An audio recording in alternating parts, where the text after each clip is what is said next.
Good morning to you, my friends, wherever you may be in the world today. Alan Clements here from Blessed Ubud, Bali, Indonesia. June 11th, 2022. I hope this finds you well wherever you may be, occupying the best vision and the best iteration of your heart, your presence, your consciousness, your vision, your imagination, your wonderment.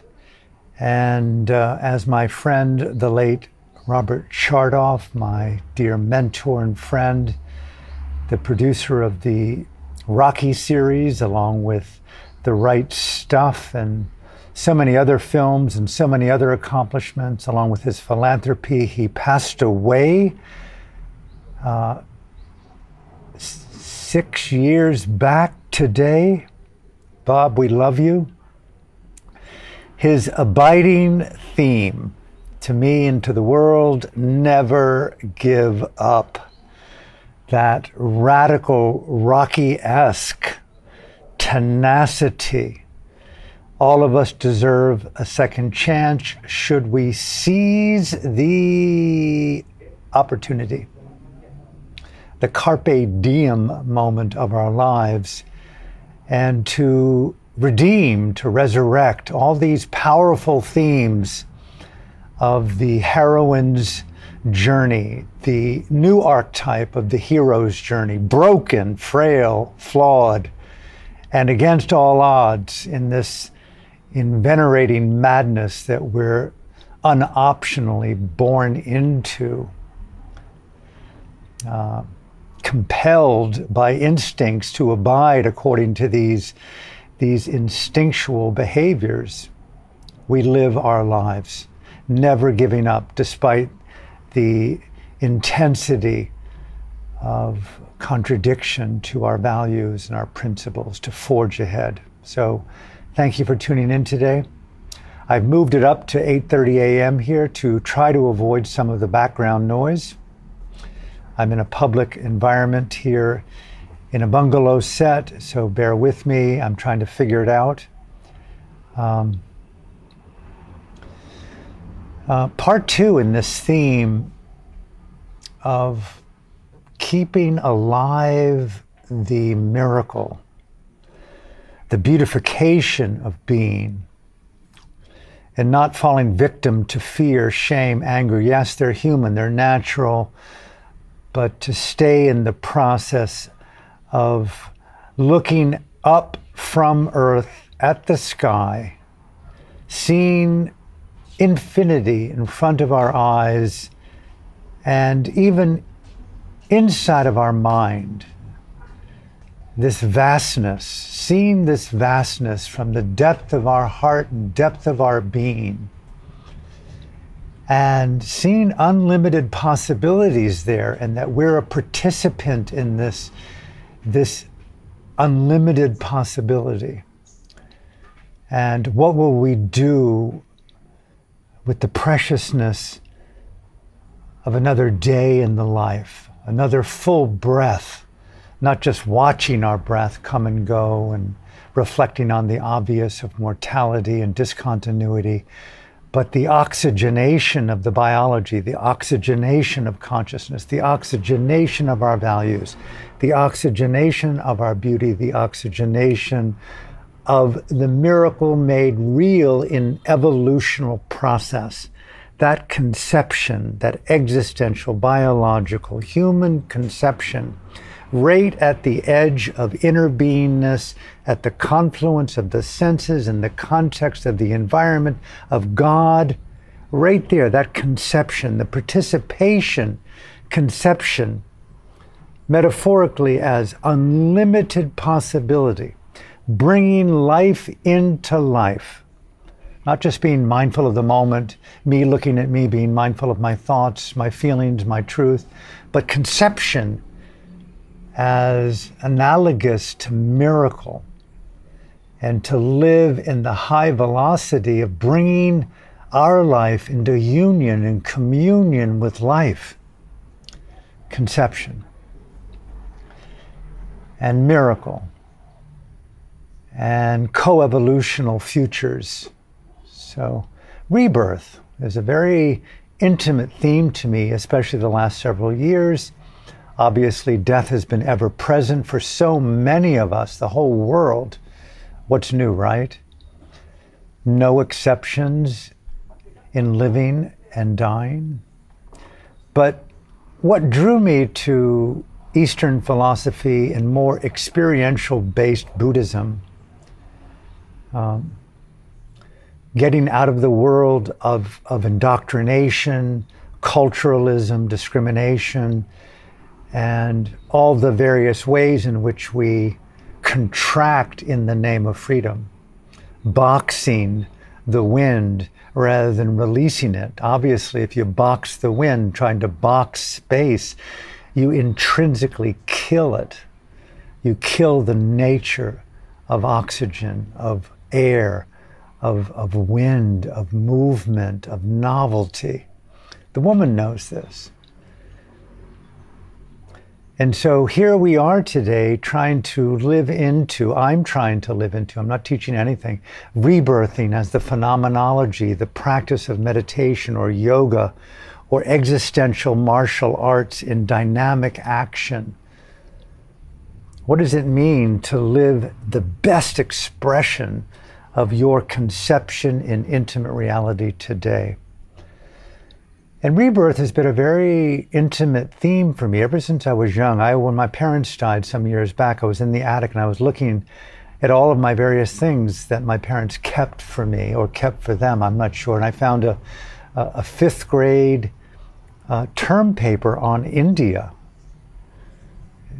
and astronomy, of course, natural things to a child. And I saw even in that fifth grade thesis, the section on yoga and even on rebirth. I have no idea what I was probably writing about, but there it was. And then in ninth grade, I did a semester term paper on clairvoyance. And in reflecting back where I grew up, after I left the Boston area, my mom and dad took us to Virginia Beach, Virginia, which was very near to the preeminent psychic of our time, Edgar Cayce, the Association for Research and Enlightenment. I think it was at 63rd Street in Virginia Beach, Virginia, and I would hitchhike up there and to read through the annals of this savant who would go into these self-induced trances and not really know how he did it. And then he would communicate the evidence of these asymmetrical forms of healing from across time and space and across distance with the relatives of the person who was needing to be healed on the phone, and 10,000 documented cases of these extraordinary healings of Edgar Cayce going into these a trance, or is it a trance? I'm not sure the proper language when you access the psychic interplay of cognitive presence within human conditioning within our own lifetime with the more psychic intuitive environment of dimensionality within this time and frame of relativity, if you know what I mean. So many things exist today that we're learning about that we had no idea about yesterday. And then where I went to the school, University of Virginia, there was a psychiatrist, Dr. Ian Stevenson, one of the world's foremost explorers of the phenomenology of the paranormal. Two of the most instrumental books I've ever read in my life by the same title, 20 Cases for Rebirth. And he documents with his group of social scientists people from around the world who contacted him, and he and his team found them and contacted them back in the day, how did this young boy in Sri Lanka know fluent ancient Pali Buddhist language at the age of 4. Where did that genius arise from? And so many other forms of recognition of previous life, past life, future lives, the coexisting nature of life right now in dimensionality. Michio Kaku, I'm a fan of his work. I've read most of his books. I've read his most recent book, The God Molecule. I've read his book, The Future of Humanity, which is amazing, which was in some ways the basis of my own novel last year, Extinction X-Rated, which I'm deeply involved in revising now as the basis of this 7-part film, Raw War, including a 90-minute feature of it. String theory, dimensionality, black holes, white holes, coexisting, and then of course movement through this period into classical Theravadan Buddhism, which wasn't to be present for me. I mean, I am so in love with the country of Myanmar. My family, my Dhamma family, my spiritual family, my political family, my birth of my heart family. And in that context of a country the size of Texas or of France, a country so profoundly intimate to the depth of my heart, undergoing a genocide of democracy and a merciless killing of the people by this terrorist Ming Online, a modern-day Pol Pot, they've kept alive these transformational teachings of life in dimension. If you look at the classical Buddhist teachings, you go miracle after miracle after miracle, giving life to rebirth. Like Einstein said, the greatest evidence of rebirth, if I'm quoting him correctly, is birth itself, conception. Life coming out of nowhere. No. Life coming out of life. The miracle.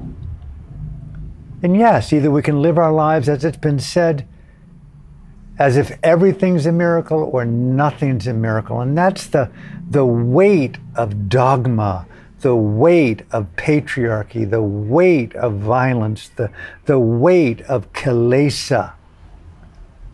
And it's just so opposite of the feminine, the inspired psychedelic. Let me move into the second half here. I guess what I'm saying here in my own rant is, Alan, keep alive wonderment despite the odds. You know, I was reading a book on flight. I've read it a couple of times now. I don't recommend it, but maybe you might find it interesting. I don't know. It's called The Hell of Treblinka. And I didn't know that Treblinka was the most horrific of the death camps. Kept secret even from the elite Nazis, most of them. 13 months, 3 million Jews exterminated. I was spellbound, captivated, horrified. You don't read this book, you feel it, you cry, you emote, you want to kill, you want to create a miracle, you want to take Hitler and all those other goons and put the highest dose imaginable of ayahuasca, MDMA. You want them infusing ketamine so much so that it anesthetizes all those conditions called eugenics, Mr. Gates, and all Mr. Fauci's everywhere in the world today. And yes, you, Mr. 2, Klaus Schwab, and all you people out there, Xi Jinping included. We got to paralyze that patriarchy in you. We got to put a stop to it because you're killing the world, right? And in this book, A Hell of Treblinka, there were children, even under the most horrific circumstances, that took moral courage to a height of expression that just, I put the book down and I went, you know, thank you, thank you, thank you, thank you for keeping alive hope. And the radiance of hope to me is wonderment, imagination, miracle, and the active component of those qualities is conception. There's just something so beautiful about knowing that birth exists. The birth of a flower from a seed, the birth of a bird from an egg, the birth of a fish, the birth of a tree, the birth of a boy, of a girl, the birth of a deva, the birth of a deity, the birth of an angel of love, the birth of a god, the birth of a goddess, the miracle of life, right? Was it Annie Lennox that sang that song, The Miracle of Love? And thank you, young man in Treblinka, despite all the odds.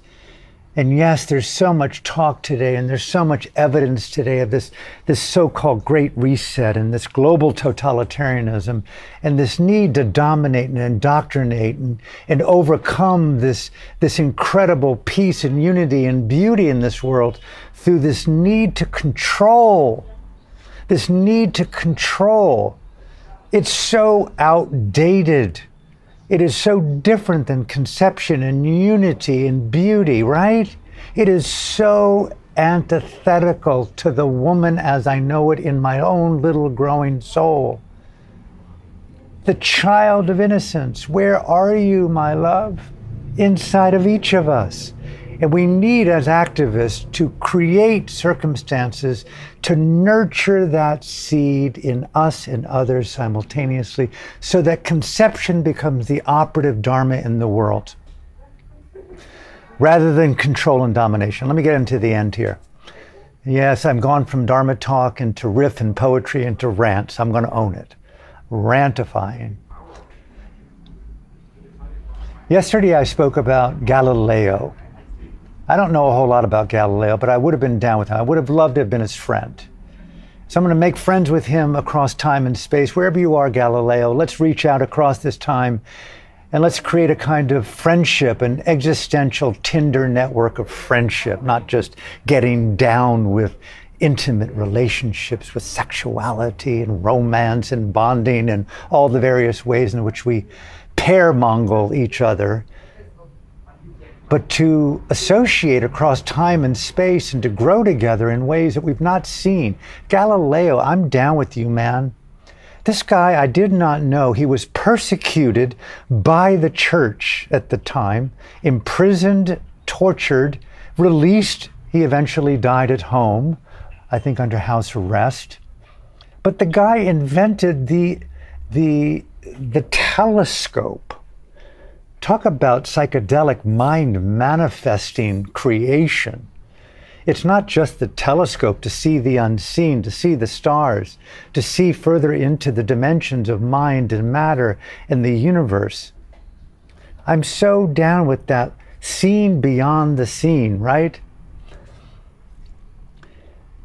But I didn't know he was persecuted by the church. I'm not like, no offense to the Pope and all the people there who live in predation and denial of what they've done. It should be banned, to state the obvious. The Pope should just stand up today and basically say, hey, listen, we're taking a year-long hiatus, guys. The church is going to close down. We're giving it over to the girls. We're going to basically rethink our message. There's just been too much denial of the need to orifice stuff our penises into the bodies of boys and girls and call it freedom and overcoming sin. I think there's something aberrant about that toxic belief system. Somehow I've been teaching religion. Meanwhile, it's a big disguise for my own repressed sexuality. Mr. Patriarchy. Not cool. Not cool to do that to anyone, much less to children. And so when I talk about the church as persecution, I'm not talking about the Catholics or the Buddhists or the Muslims or the atheists. I'm talking about denial, a state of consciousness, self-deception. I'm not talking about the church. The church to me is four walls, the conformity to a think tank of indoctrination where you think that what you think is actually truth and freedom when it's in fact it's denial, deception, and a lie. Self-deception, mistaking reality wrongly, believing in the illusion as truth. We need to develop mechanisms to come out of that self-hoaxing process because they get into power, collusion elevates them to the top, they get the guns, they get the loot, and they kill in the name of this delusion. Hello? They're stupid. It's amazing to me, all these people that come out as experts, they're fundamentally dumb. It's like, what? And all the people who are out there who are kind of like cool and rad and unusual, who dance, do yoga, who are psychedelicized, who are mothers, who are walking the earth softly. Yes, we have our own faults, but they're the geniuses, they're the savants. We've got it ass backwards. Experts should be banned from the vocabulary, especially if you're a politician, especially if you're out there in the research area of scientism, not science. All those people out there that canceled Ryan Cole, that canceled McCullough, that canceled Malone, that's canceled Mr. Kennedy. Okay, enough already. You're not an expert, you're an idiot. Yes, this is a rant. Why not? But when you look at Galileo and his colleague friend, Giorgino Bruno now, he's the man who looked through the telescope and said, you know, I don't see an end to the phenomenology of time and space and relativity and conditioning. I think we should call that unlimited. We might even call it infinity. How cool is that a word? Someone, can you even use the word invented infinity or broke the trance of confinement of the box of factory-oriented, church-oriented dogma indoctrination, patriarchy, narrow myopitism? Infinity is wonderment, imagination, miracle of life, conception, the feminine, the divine existential feminine. Life as infinite wombness. Life giving life to the innate conception and the miracle of conscious. I use this word so cautiously, but I want to remove my caution and I want to bring in eroticism there. I want to bring in romance. I want to bring in agreement and consent and play and tenderness into conception. Ubuntu, the erotification of conception. The Ubuntification of conception and unity and differences.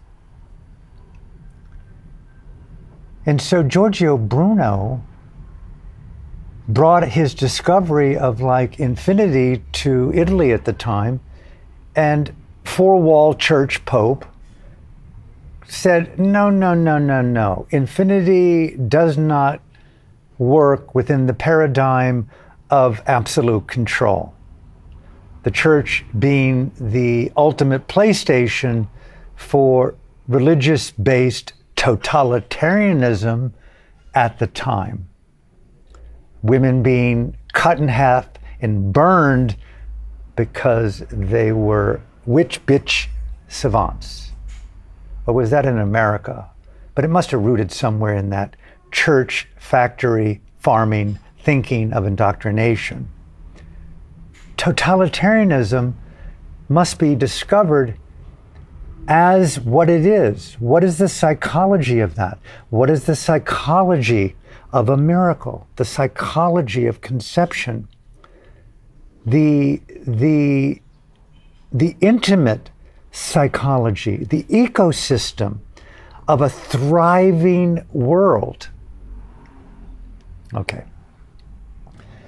Giorgino Bruno, for all of his beauty, flawed as it was at times, who gave us unlimited scope or vision and infinity. Pretty rad discovery. It's very different than Downward Facing Dog. They imprisoned him, they jailed him. Was this the origins of cancellation culture?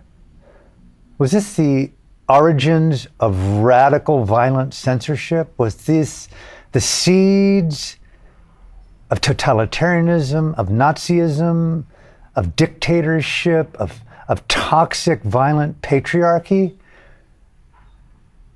God and the devil there? Is non-duality the answer? No. We've got to evolve, co-evolve, sacredly co-evolve out of this paradigm any proclivity of consciousness to want to associate with denigration. It's a co-evolutional process until we get to that portal of the white hole where we can use sacred imagination to create a paradigm of existence where there isn't suffering to overcome. To state the obvious, it's a bad fucking design. Religion is an answer. Buddhism is an answer to a bad design. But even little old me can figure out that the design could have been far better. The miracle is flawed. It's a maddening miracle. We need to co-evolve a miracle that's truly a miracle from the get-go, where there is no suffering, there is no rape, there is no genocide, there is no violence, and violence isn't a delusion fabricated through the mind of consciousness. No discussion at all. There is no bleeding to death from a wound. There is no trauma to overcome. But now that we're in this playing field, we got to play with it, right? Bruno is then threatened that if you do not recant your need to see that the world that we're all born into is infinite, we're going to kill you. We're going to execute you. Like, isn't that the ultimate creative act of a small dictator, church, pope? We're going to just kill you, execute you. What an asshole thing to do. And so they put him into a square in Italy, tied him up, cut his tongue out of his mouth. Like, this is like huge public shaming, right? I dare anyone think out of the box of the church's dogma of control and loot and money and power and orifice hunting of the youth. If you do that, we're going to cut your tongue out. And then they burned him alive. But the man, like the boys in Treblinka and the girls in Treblinka, keeping alive the ferocity of moral courage, Bruno was burned, and he basically refused to participate in the lie. He went down and joined infinity in flames. How rad an example is that? I'll end here. You think back, this is like in the 15th century or so, and that was just a few minutes ago. But you go back to, what, a couple of thousand years ago or more? There was a man, if I get his name correct, Ptolemy. I think he was Egyptian from Alexandria. A mathematician, an astronomer. If you look at history and you look at kind of the evolution of thought about the context that we're in, there was a phase of human existence where it was, I think it was called heliocentric, where the edgy thinkers of the time thought that everything revolved around the sun. And that the sun, that flaming, wild, furious star out there of fire, was epicenter totality. This, of course, preceded Galileo and Bruno by almost, 15, 16, 1700 years, just a nanosecond in existential time. And Ptolemy came along and said, no, no, no, no, no. This heliocentrism is flawed. And there was something in his own assessment of being a kind of expert at the time, a real cultural, societal, political influencer at the time, Ptolemy.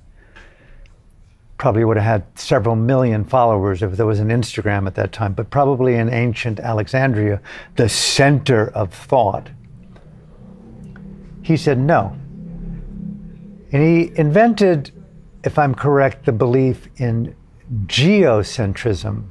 And he made the earth the center of infinity.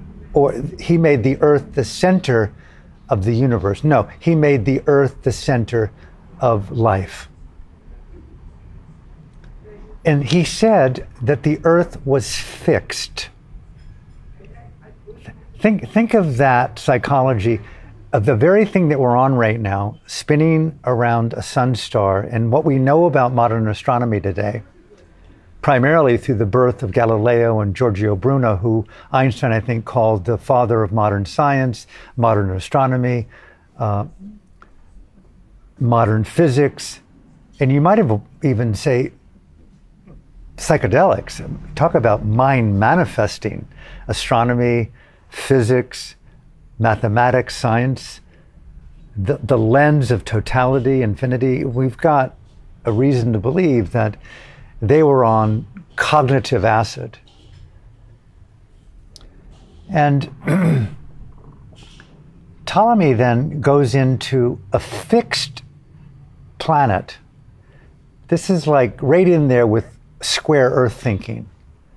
Origins of patriarchy and limited thought, the antithesis of poetry and orgasm, of conception, of miracle, of wonderment, the origins of cancellation culture, the origins of dictatorship, the origins of totalitarianism, the origins of limitations and confinement, incarceration, of that which I don't understand, kill it, of that which I can't have, kill it, that which I can't control, desecrate it.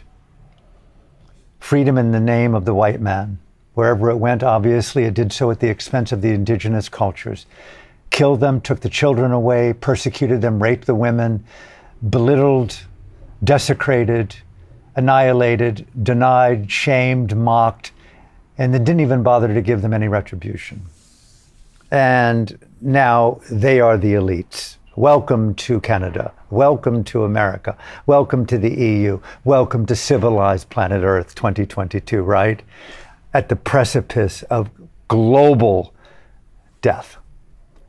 The Anthropocene is well underway. The extinction is probably already, as it's been said, in hyper slow motion. But for those who can see cosmological time, it is at lightning speed. We're talking about a few hundred years, a few thousand years. Ptolemy said the earth is fixed. I ask you as I end today, Alan, what's fixed in your mind? Is conception fixed? Is a miracle fixed? Is love fixed? Is intimacy fixed? The fluidity of anicca, the fluidity of impermanence, to live in this flow, the feminine flow. Yes, we live in that which can't be controlled. It can be felt. It can be rhythmed. We can create art and music in the rhythm of flow. But when you bring in the church and fixation and the need to totalitarian concretize it, that fear modality, you desecrate flow, you desecrate conception, you desecrate the feminine, you desecrate life. And we kill in the name of the flow. So Ptolemy, thank you for showing us the limitations of the human mind. But for 1400 years, geocentrism dominated thinking. Right from our sacred Alexandria, where the pyramids originated, and all those mathematics and astrology and astronomy and modern thinking and modern civilization, all came out of Ptolemy's propaganda of not even thinking, but he convinced the world of geocentrism. Wow. Of what we know today, that the earth that we're on, with the winds and the waters and the volcanoes, everywhere we look and feel, we see flow and movement. Even from the littlest of things, from our ears and our eyes and our bodies and our orifices, we see fluids and we see tears. We feel the flow of our emotions. And so may I encourage you to encourage me, to encourage our friends, and even encourage our enemies. Redemption and reconciliation are all inbuilt into the word miracle, and to conceive into that coevolutional miracle of life, giving life to life. Don't lose hope and never give up. Refuse to ever give up. And anoint yourself with the remembrance. Wherever you walk, you carry your heart, right? To state the obvious. Sanctify, purify, elevate, co-create. Make these things so personal that you safeguard as priority your dignity. Co-evolve integrity, co-evolve. I'm only speaking the way that I want to speak to myself. But as we imagine a better world, take care of the home and the heart, the mind and the body, the few people in our lives that we call tribe and family, kinship and relatives and community, ancestors, and the future of life, the dimensionality of life, rebirthing into the flow. We're all going to be a footnote in history and soon forgotten, but yet we're navigating this huge mystery of life. Are you in your rebirthing process? The yoga of rebirthing, the new Dharma, the artistry of rebirth. So from my heart to yours, thank you for tuning in. Hope to see you down the road tomorrow at 8:30. And we have a retreat, God willing, here in Bali, July 25th through the 31st. It's filling up fast. 15 people full-time at a beautiful Buddhist temple, deep in nature, that I'll be guiding. And you're invited. Reach out to me and just tell me why you want to come, and just that you can handle your heart, and I'll lead the retreat. It'll be beautiful to the best of our ability. And thank you, thank you, thank you. Have a beautiful day. Okay, bye.